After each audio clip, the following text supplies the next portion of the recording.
Some of you are seekers. You know, those die-hard seekers.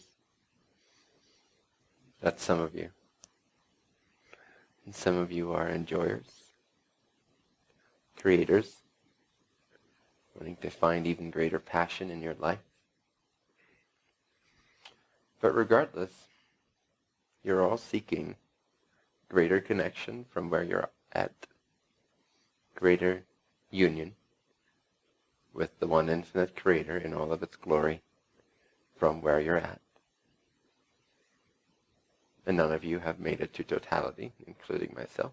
Otherwise, we would not be here. So we're all in the same trajectory, different points in the spectrum. It's good to realize that whatever it is you're seeking, whatever it is that you think you're seeking, and I thought I was seeking many things at one point, is nothing more but that deep sense of connection with who I truly am. You're seeking for, and then when you get it, it feels so effortless again. And it's as if you had never left, and all the struggle that you created is instantly forgiven, instantly loved, instantly released, instantly no longer associated with. So what y'all want to do is increase the strength of your connection to self, capital S. Now again, the most organic way I have found to do so is to pay attention to how it is always, because it's highly intelligent, and it's very much here every single moment, every single step of the way. It's in communion with every single thought that you're having, every single movement of your consciousness, of your personal consciousness, is somewhere on that scale of in or out of alignmentness with that greater intelligence of your true self. Now, while we might want to not, or some of you perhaps, or some of us, whatever, not want to hear or understand the simplicity of this guidance system that I'll lay out for you again here today. Some of us prefer to seek through books, through knowledge, through this is true and that's not true.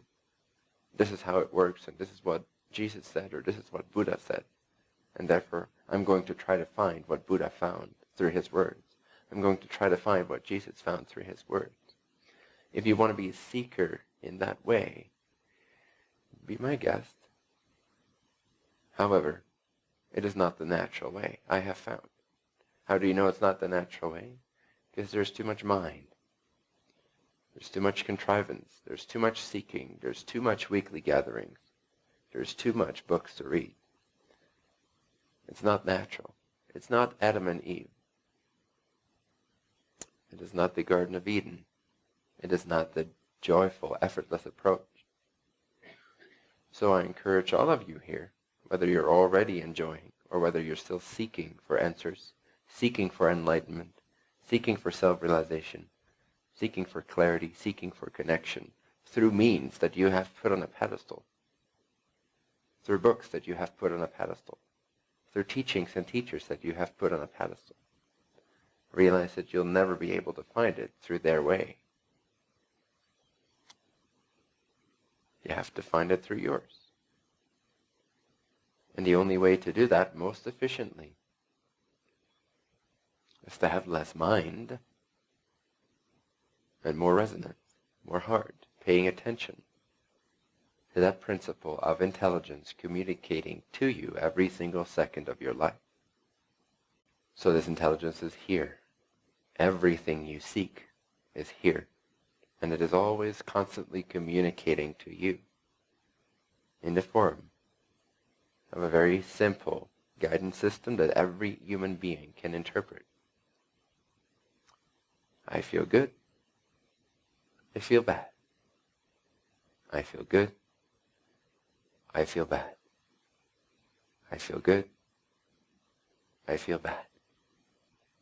I feel good. I feel bad. I feel good. I feel bad. I feel good. I feel bad. That's the entire curriculum that I will teach kids at my school. It's all they'll need to know. When you feel good, your vibrational state, which is the result of how you choose to believe, perceive, judge, define, condemn, interpret anything. Might be a moment that comes up. It might be your value in life in general, your worthiness. It might be how lovable you are or not are. It might be how you feel about your parents or your kids or your partner.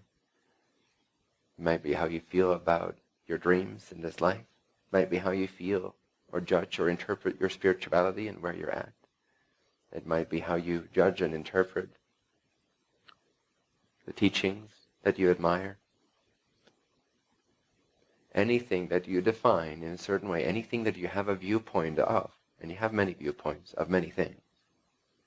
Not all of them are fully consciously decided upon.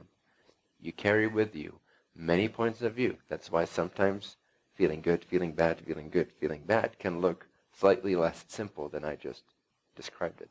It might look a little muddy. It might look a little complicated.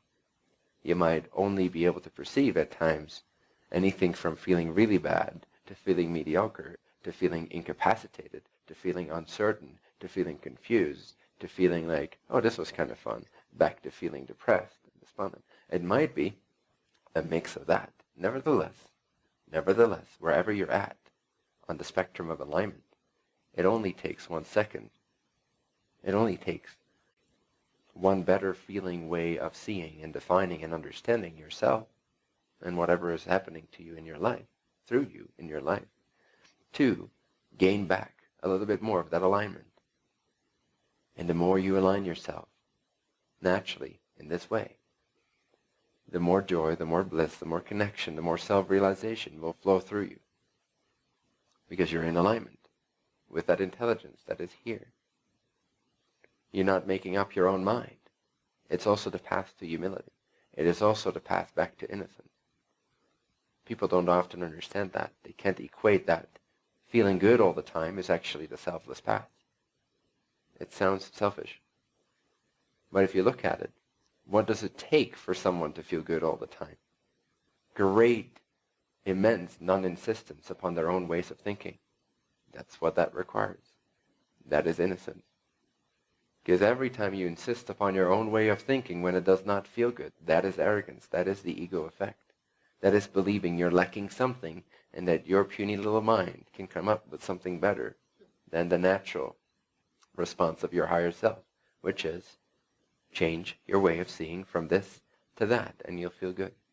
And they might glimpse it because they might imitate or take on that higher perspective for a second.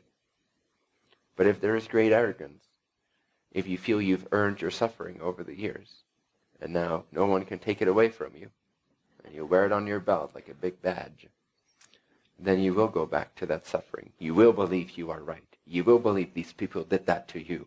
You will believe you did not create that yourself. You'll be mad at everything and everyone except you will not be willing to change the way you see things. So the greatest obstacle is not that this journey is hard or complicated. It's that you wish to hold on to the way that you think. Then study teachings that will tell you about self-realization.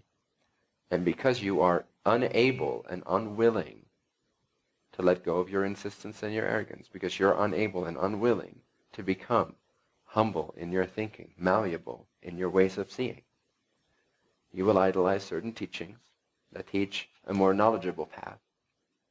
And you will try very, very hard for decades, some of you, to find these answers within yourself through these contrived means.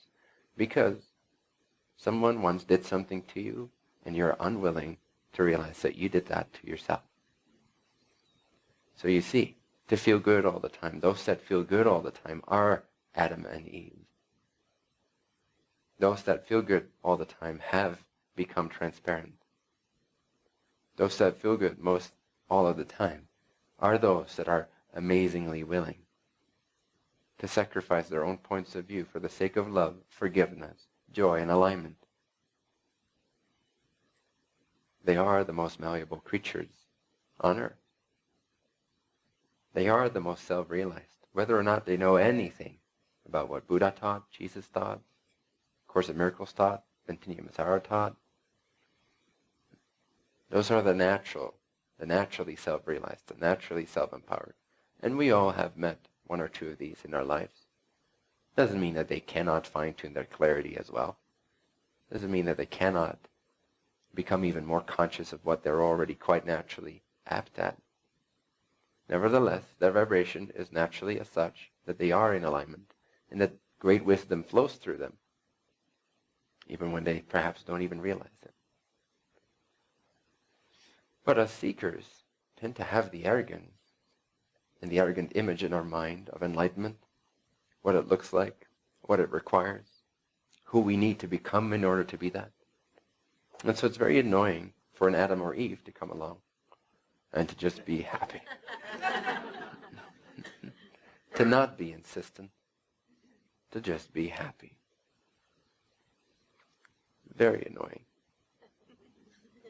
Because we worked so hard, first on creating our suffering, to form this network of thoughts that all linearly work together in harmony. This field of causality that we apply to everything. This happened here, and then that happened, and then you said this, and then I did that. So I'm right. That's why I suffer. Deal with it. And then we worked on another network for a very long time as well, many of us, which tried to then replace this system, but it never fully works because it's created from this system, as yet just another pawn or item or object within the system of linearity and causality.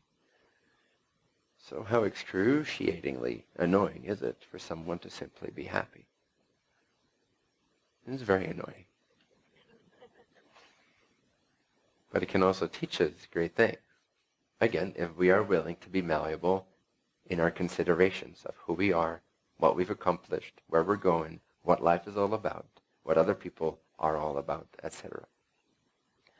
The more humble you become, the happier you are instantaneously. So what is humility? Again, humility is your willingness to be very malleable in how you see things. Now this is one of the hardest things to do for human beings. To be malleable in the way that you see things. To be non-insistent upon the ways that you are taught to think and believe. When something does not feel good, can you change the way you see something? Sure you can, but do you want to? What is the sacrifice there? Why is it so hard to let go of a way of seeing that we've cultivated for so long that brings us nothing but misery, contraction, illness, and bad reflections? And it's contracting us to the point where it's pinching us off from our natural sense of self-realization and expansiveness and freedom and unaffectedness and empowerment. All those things that we seek through meditation, through study, through trying, through talking with other people that are also seekers. Why is it so hard to not simply change the way we see something until we arrive at a vibrational perspective, a vibrational attitude that is so endowed with those true qualities of our being that we instantaneously feel amazing? It's very easy, mechanically speaking. It's always parallel to where you're at.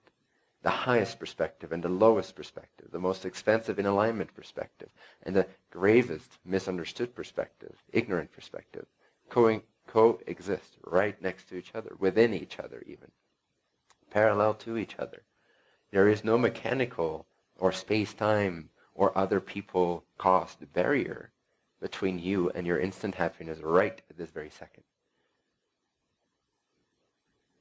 And again, happiness, to some of you that might mean, well, not as much perhaps as enlightenment, as self-realization, as the end of all perception, as whatever you might call all these things.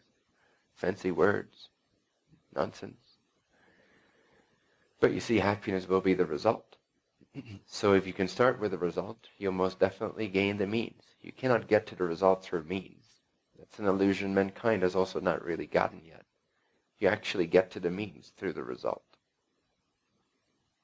The means come after the result. not before. Think about that. I will not explain it. But why is it hard?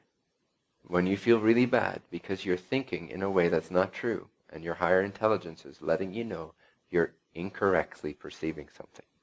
Why is it so hard for us, human beings, to then simply change the way we see it until it feels good?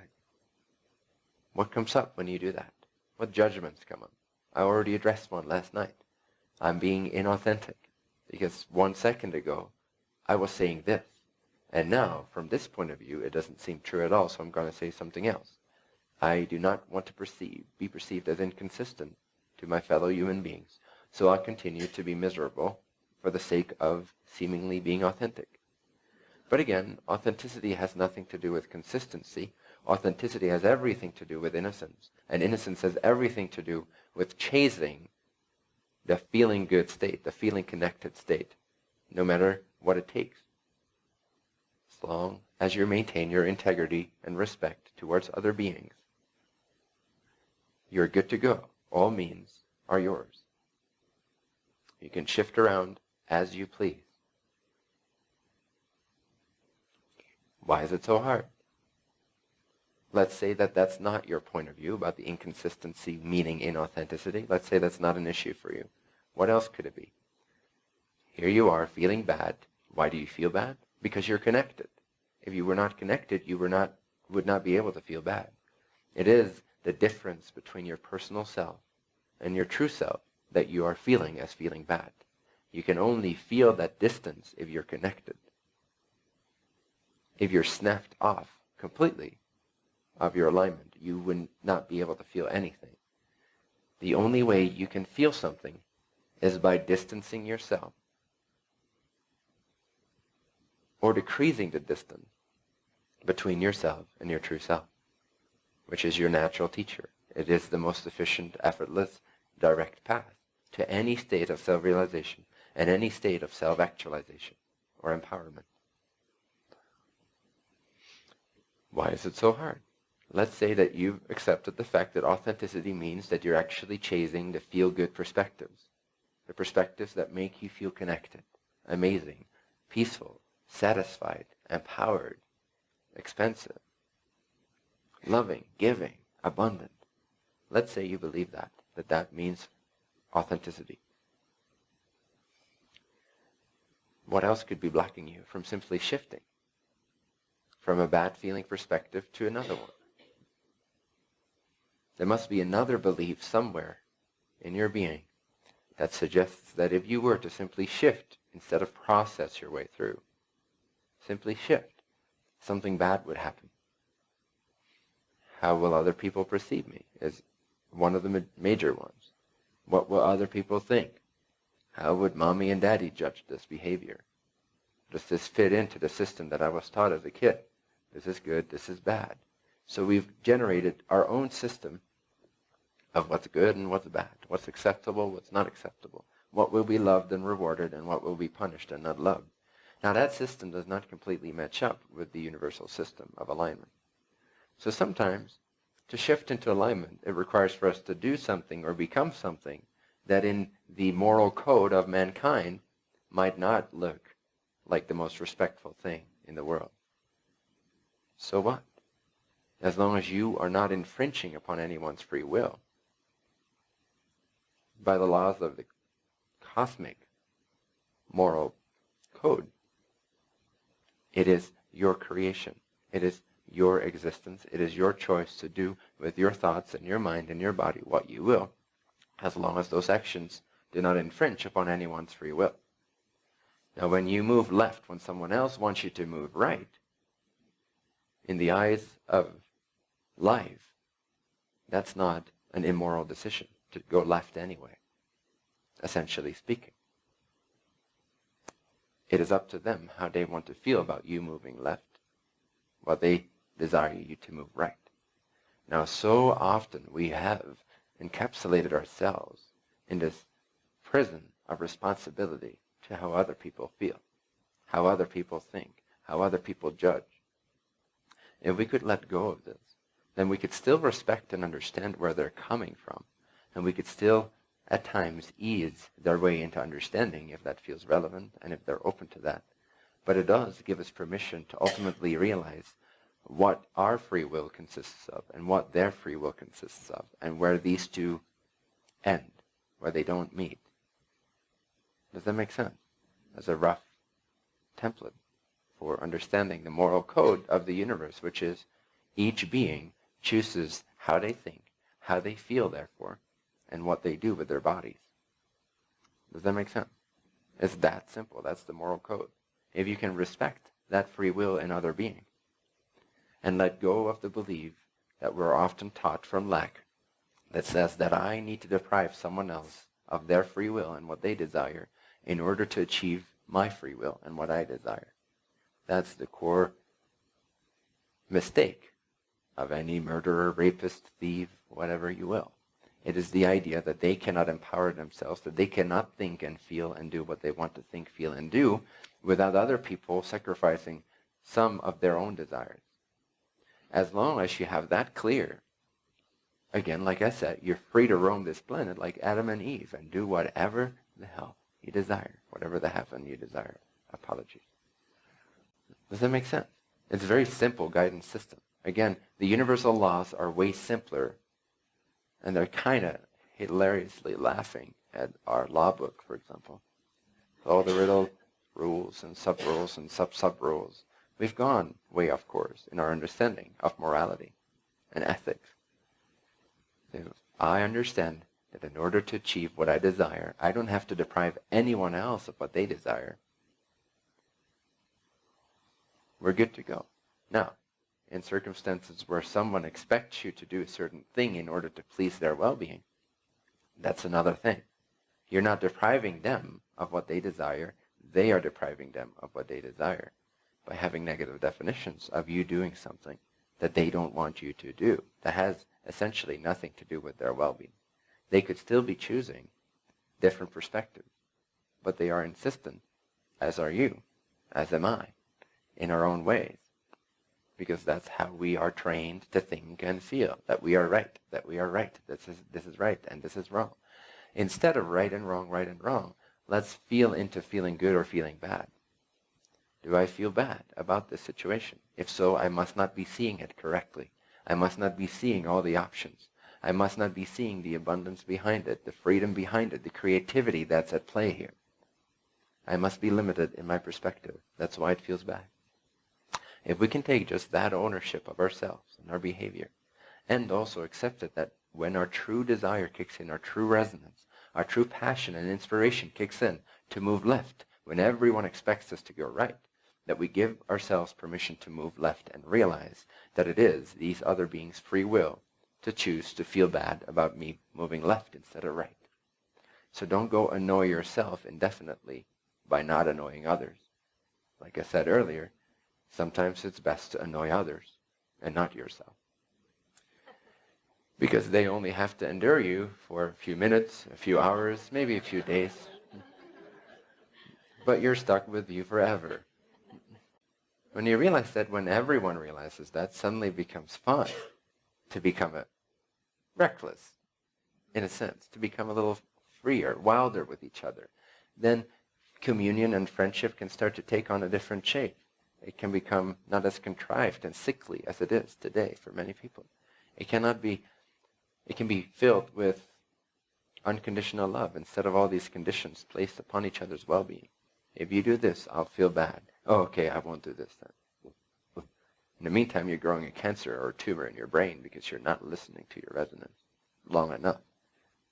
Great, that's great friendship. I want you to grow a tumor in your brain because I don't like the way I think when you step left instead of right. Thank you for your friendship. And again, the universe laughs its ass off, compassionately so. Let others be free, and let yourself be free. And it'll be magnificent. It will naturally rewrite the whole law system and moral code of mankind. It will become freedom-based instead of enslavement-based. It will become empowerment-based, realizing each being for themselves that they are in full control of how they feel and what they're able to create in their lives. It will no longer be tied to other people. Untie yourself from everyone else, whether it's your partner, your best friend, your spiritual community, your teacher, perhaps, your mother, your father, your son, your daughter. I know it's hard when it comes to those intimate relationships, but do your best, because those can become the most enslaving, the most rigid, the most non-loving. The more agreements that you have with a person to please each other's state of being, the less freedom and love there actually is, the less trust there is in that relationship. That's often what we seek out of a relationship, no? It's that security. As long as you do something that in my mind's mental image is considered a good thing, as long as I never have to think negatively and be so insistent that I'm unable to change my own thinking, as long as you don't trigger any of my responsibilities, I'm going to love you unconditionally. Within that single condition that will make you sick at a certain age and will make us both die in a fucking hospital. I'm sorry. I have to remember where I'm at here. And that's what we call, the perfect romantic movie. It's like, oh, that's what I want. Oh, I'm going to be so safe.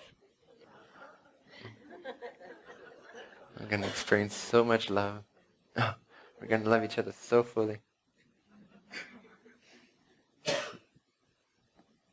I'm going to deprive you of your theme in life. And you're going to deprive me of my mission in life. And together we'll be happy forever. Tumors everywhere in abundance. Gallbladder infections. But it's all because of other things. We got sick because of other things. And then we'll support each other in our victimhood. And we'll start voting against certain people and for certain other people.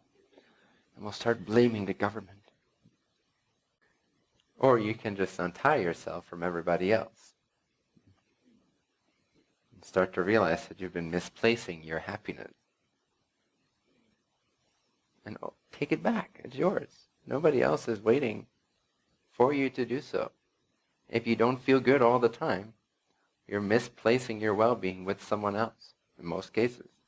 That's the cause for most people's lack of alignment, is because they create many, many ties to other people. Even if you're all by yourself and you're not in a relationship of any kind, really, and you hardly ever see your parents, or maybe they're dead, you might still be giving away power to the ideas that these relationships left you with. Untie yourself. This is a free universe. You are a free being. You are a being of passion. You're a being of joy. You are an Adam. You are an Eve. You are meant to mindlessly roam around these grounds, respecting the free will of every creature that you see to the best of your ability. But other than that, roam around. Explore. Be free. Nothing can go wrong. You can't get it right. You can't get it wrong. You're an explorer. You are a free agent of the Creator. You are expressing infinity in a way that it has never before expressed itself quite in that way. So you are adding, by being alive, by creating, by generating, by feeling, by thinking, by attracting to yourself your life every single second of your life. You are literally expanding upon the universe's reflection of the one infinite Creator's potential. You are one of its potentials in form, in manifest form. Honor that relationship. Honor that joy resonance that guides you, and it will open up those inner portals, or chakras, if you will. But that inner portal all the way, quote unquote, back to the one infinite Creator, so that you become this empty tunnel that penetrates you all the way from the infinite Creator into the most physical, densest part of your physical creation. And there will not be any separation. You will know that the one infinite Creator, as well as its most individuated form here, are one and the same. You are but an extension, but a fingertip of God, of the infinite. The more naturally you live, the wider that portal becomes, and the more automatic your self-realization is present with you. pinch it off, and it doesn't matter what you've realized before, you will not experience it in that moment. Who has experienced that? Doesn't matter what you realize, but it can be very confusing that once you consider yourself enlightened, and you start pinching off this guidance system, and you start not listening, and you become arrogant again, all of it seems to be lost.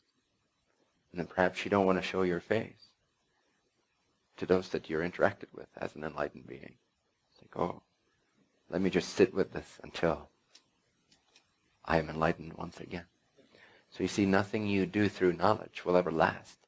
It is a constant humility that is required to feel into how you are actually being guided into greater expansiveness. It is an endless journey in that way. Does that make sense? That is the natural way. The natural way is to listen to what makes you tick, not to what other people lay down for you. You got to listen to what makes you tick, what makes you resonate, what makes you vibrate in the best possible way. Let go of teachings, let go of teachers, let go of each other, let go of daddy and mommy, let go of whatever your children might be doing that you don't like or do like. Let go of your partner. You can still be together, you can still enjoy the heck out of each other, but you will be doing so from a more unconditional place of realizing. How can you be unconditional? Simply by realizing that the way that you feel and create your life is always in your control. Not the details of when and how it happens, because that manifestation ability is not up here. It is your higher consciousness projecting that into the sphere of its inseparable field of consciousness. But it is a co-creation, it's a co-communication, and it takes its cue from your state of being, from your attitude, from your way of seeing. If you see that you're unworthy, if you define that you're unloved by the Creator or by someone else or in general, if you believe you are unlovable and unworthy, it doesn't matter what is out there or available or awaiting for you in your field of attraction. It will not be able to come to you. And even when it comes to you and everyone else around you sees that love is coming to you, you will not be able to recognize it. So it is, in that sense, a law of this creative aspect of the Creator, the creation aspect of all that is. One of the laws is that which is named the law of attraction. It is that as you are, so you will see. It is an exact match. It is an exact mirror of who you assume yourself to be. If it doesn't feel good, if it doesn't look good, change the way you see until you feel relief, and from relief you feel that balance return, that connection return, and from connection and balance you feel acceleration and expansiveness, and bliss and ecstasy return. The ecstatic state in many ways is the highest, because it is the most connected to all of its levels. It is where the portal is wide open, and you are the most humble, and you are the best of service, and you are also the most joyful and the most blessed and the most abundant simultaneously. It's that point where there is no longer any separation between being of service to yourself or others. No separation between selfishness or selflessness. It is one uniform emptiness that is absolutely filled with blessing, blessing, and blessings upon blessings, upon blessings, upon blessings, upon realizations, upon insights, upon clarity, upon expansiveness, upon abundance, upon manifestation. Everything you desire, whether selfish or not, is contained within the widening of that connection, widening of that portal. Again, that is the natural way. Follow your resonance. Listen to your guidance system. Are you feeling bad? Change the way you think. It's not worth to be right. It's not worth it to be right. It's not worth it to know better than creation. It's not worth it. Where does it lead you to? You know this all so well. Brain tumors, gallbladder infections, miserable relationships, or unhappy relationships turn into disastrous marriages, and all these things that we consider to just be part of life. No, it's not. It's not at all meant to be part of life. That's why they don't feel good.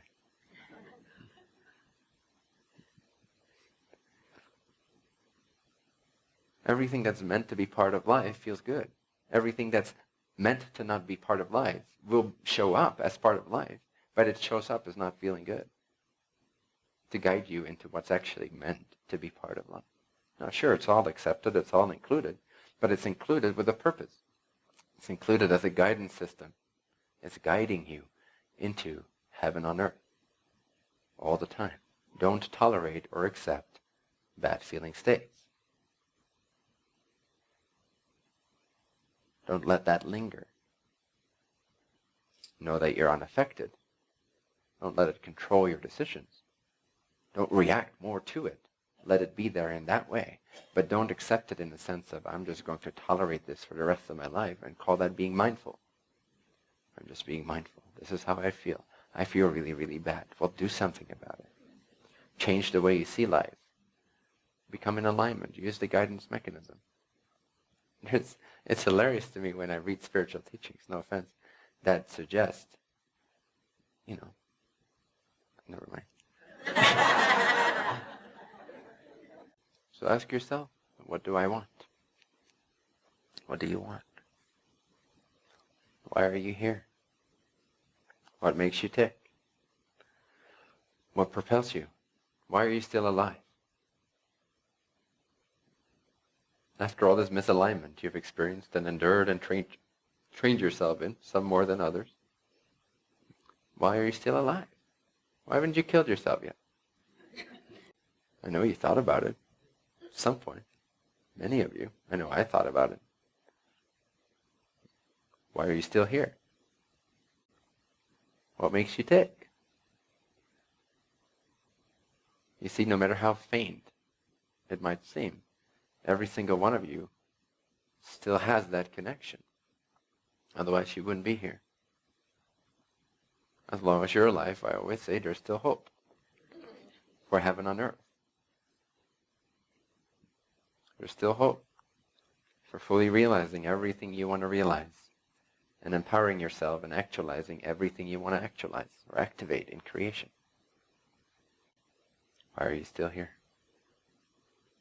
Good job, by the way. Why are you still here?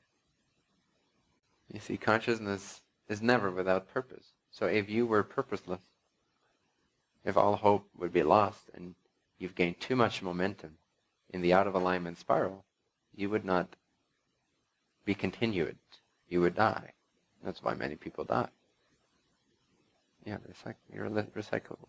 Okay. It's a highly efficient system. So you are still on purpose. You're still on point. What is that point? Doesn't mean you have to have a whole story about it. Like, oh, this is who I am, this is what I do.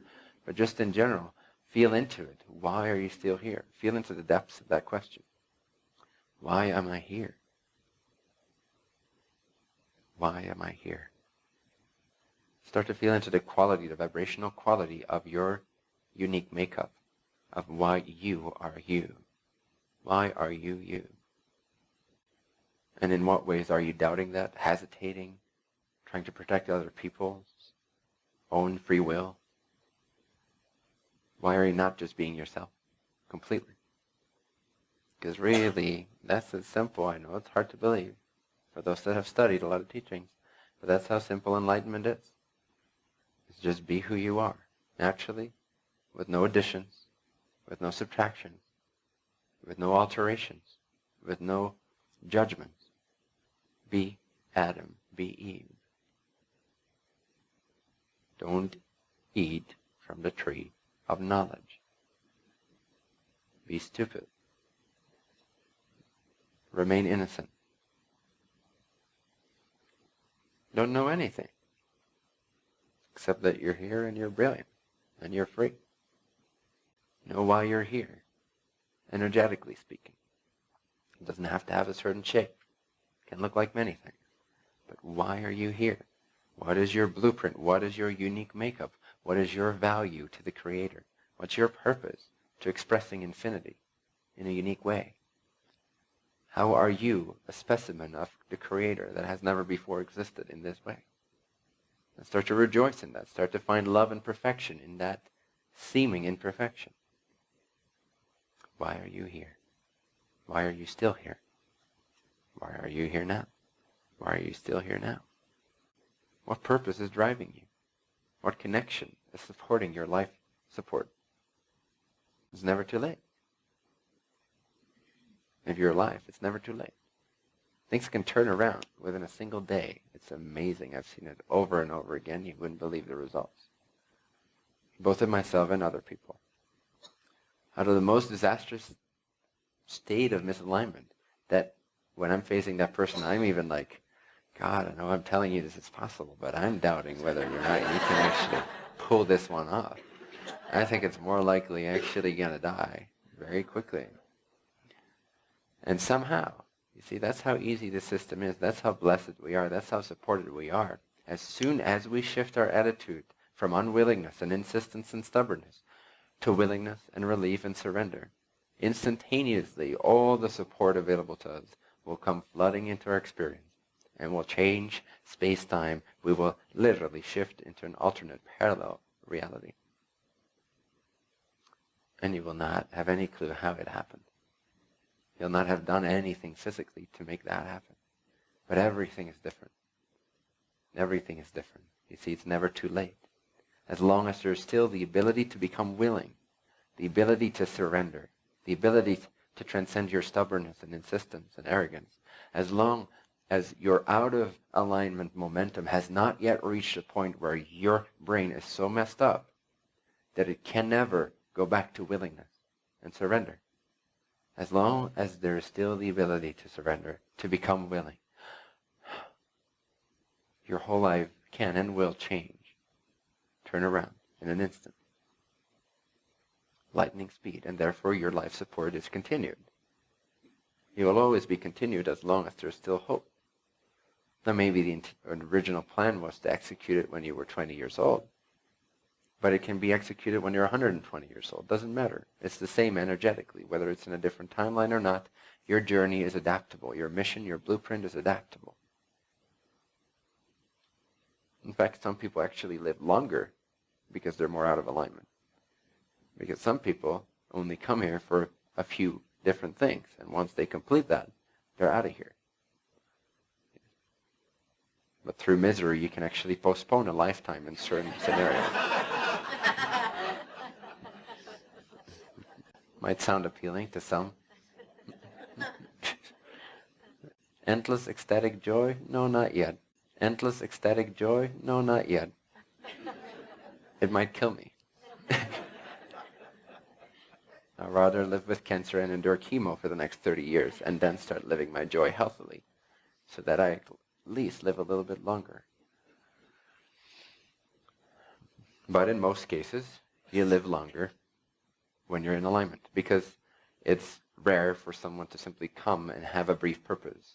I mean, not that rare. It's uncommon, not super rare. It happens. Sometimes people only want to get to the age of 2 years old for a particular purpose, either to show the parents or to have some kind of an experience, brief as it may be. Sometimes someone just wants to overthrow a government somewhere and then leave and be killed. But usually, people are in here for a more general overall transformational process, and as they are sort of completing aspects of their blueprint, aspects of what they're capable of bringing forth, they will download new aspects of their theme that simply were not accessible before they reached that vibrational place that they reached. Does that make sense? So for most people, as you go about your life and as you seemingly complete your themes or sub-themes, your overall theme of availability does not necessarily have to place you in another life to do that. A lot of that theme and exploration can be explored while still being here. So you will be infused with new inspirations. And when this happens to an extreme, you can see a real definite change in people. When it happens to an absolute extreme, we might even call them walk-ins, if you've heard of that term. A total change of theme, where some person becomes a completely different person for the second half of their life. I think Byron Katie had that experience, as an example. So you can have one theme, and then suddenly, because of some kind of realization or completion of that theme, your body and your mind and your environment might still be suitable for a completely different type of exploration, or a very similar but addition to kind of exploration. So you will continuously explore unless this experience is no longer viable or grows truly tiresome to your exploration, and your overall theme really has been explored. But in general, therefore, you live longer with greater vitality, greater health when you are in alignment. And you'll fulfill more and more themes as you go along. But it's never too late to start fulfilling your experience, your desire for being here. And again, it doesn't have to be specific. Sometimes it's as simple as just being here and exploring what it's like to be here and finding the radiance of love, finding the radiance of light, finding the radiance of self. Sometimes it's as simple and non-specific as that. Sometimes it's just very energetic, all about radiance. And in some cases, it's about someone performing a specific task that within the illusion of a physical societal structure changes a lot of things that they are a key person for. It might look like that too. But in most cases, in a lot of cases, it's more about energy, resonance, and radiance exploration. Dabbling in a particular environment of being. And from that particular environment of being, that particular societal way of understanding oneself, to still be able to find the Creator's light. To still be able to get in touch with oneself. So you are passionate creatures. No matter how dulled down you've made yourself to seem, you are passionate creatures.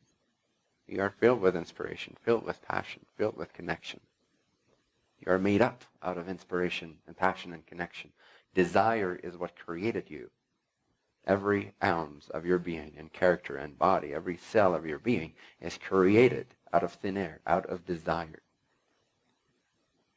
It's not true that the one infinite creator has no desires. It is the only one that ever has had a desire.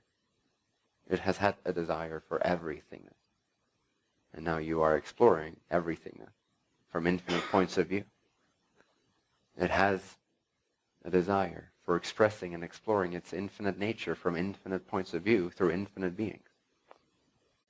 If anything, that is your purpose, that is your journey, that is your honor, that is your duty, that is your task, that is your joy. It's to express infinity in a way that is uniquely inspired in you. So you see, inspiration is the one infinite creator communicating directly to you. That's why it's not healthy to give up desires. It's healthy to investigate why you think you need and want certain things to compensate for believing that they're lacking to begin with. But when you sort of get the hang of that exploration, you start to see through the major veils of lack. You no longer believe lack can exist. Now you're abundant. Now your energy is freed up. Now you have become a conscious, free, deliberate, inspired creator. You're no longer afraid of lack. And when you're no longer afraid of lack, every single desire you feel is a true one. It's a sincere inspiration, coming ultimately all the way from the Absolute itself. As indirect as that might feel or seem sometimes. It is filtered through other levels of consciousness before it arrives there. It is tailored, it is fine-tuned by higher levels of consciousness before it is given to you as an inspiration. Nevertheless, all that is retraceable to the one infinite beyond consciousness, beyond creation. The enabler of all that there is. The one. Infinite unity. Is what generated you. You are an extension, an immediate extension. You are the fingertip of the one infinite creator. You're executing its will already as we speak. Your true desire is its will. There is no difference. That's why selfishness and selflessness at some point become one and the same stream. Right now, for many of us, it might still be a little muddled by lack beliefs. We might have filtered our true inspirations by lack beliefs. And therefore, we might mess things up a little bit and not be as clear and transparent as we could be, but that's okay. Again, it's never too late. To clarify yourself, how do you do that? You follow your resonance. You listen to what feels good.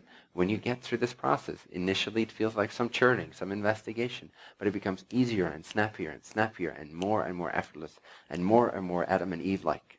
Oh, it doesn't feel good. Okay, let's go over here. Oh, it feels good. And without any lingering confusion or layers on top of that, it will just be transparent. That is when your desires will be totally clear to you. And when they're totally clear to you, those desires are directly inspired from your higher consciousness, and before that from the one infinite creator, wanting to express its infinity in a certain way. So there's no difference between what you want and what the creator wants. You don't have to give up what you desire in order to meet the creator. You have to give up your expectations. That's another thing. I completely disagree with if Buddha actually taught this, that desire is the cause of all suffering. It's simply not true. It is the cause of all reconnection. It is your only hope. Desire is your only hope to find reconnection. It is that gravitational pull from the one infinite creator to all of its portions to always stay connected. It's that spiritual gravity that we feel as desire, as inspiration, as passion, as connection. Does that make sense? The cause of all suffering is the belief that lack can exist. You see, in all of creation, everything is possible except for one thing: lack. And our society, funnily enough, has picked that one thing that doesn't exist and created all of its systems around protecting ourselves from the inevitable occurrence of that which cannot exist. The only thing, we had to pick the only thing that the creator cannot create. We just had to. We couldn't not scratch that itch. We had to scratch it. There's one thing the creator can create. Okay. Health insurance, government. Beliefs about good and right and wrong. Do this and we'll feel good. Do that and shit will hit the fan. So we have lack beliefs ingrained in our consciousness, trained into our consciousness. And again, lack has never occurred anywhere to anyone in any way, in any form, in any shape, in any dimension, on any level. Ever. It cannot exist, you see. It cannot exist. You've never lacked anything. I know not all of you see this right now. Not fully. You might believe it because it feels good, but you might also have your hesitations. What about children without water? Well, discover how that's abundant. If you can, you'll start to see as the Creator sees. There's no lack there. There's deliberate free will at work, and it has nothing to do with you. Doesn't mean you cannot help create systems that make it more available to everyone, but that will be a reflection of the collective free will choosing to want to change its circumstances in that way. You will not be able to create such a system sooner than that. You might attempt to, but you will be killed.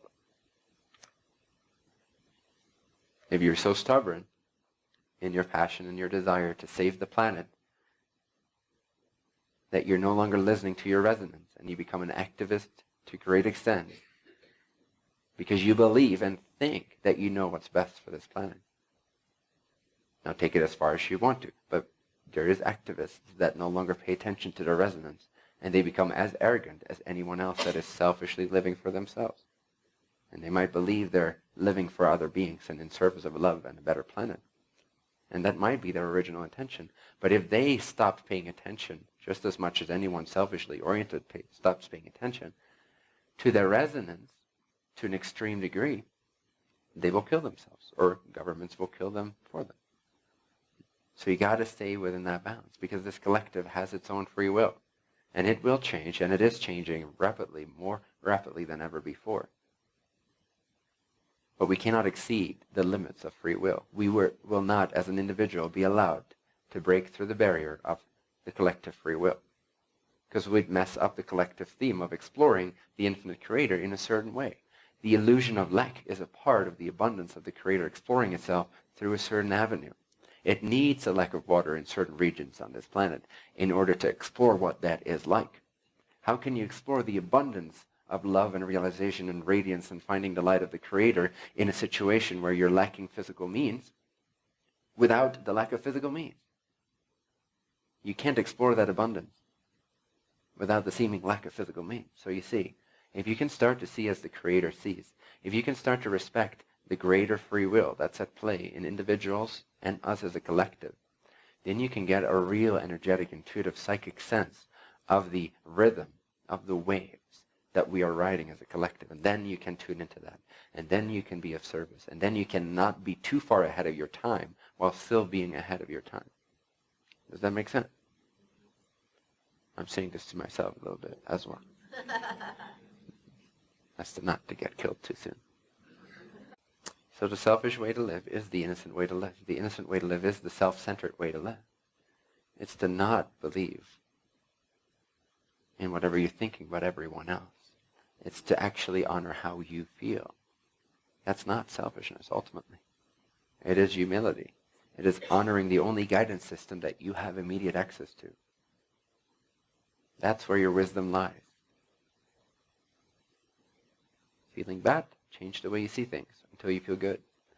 And then from that good feeling, expansive state of self-realization and self-actualization, living in harmony together, you are so receptive and in tune with your higher self, your higher consciousness, that there's less of a difference between the assumed you and the actual you.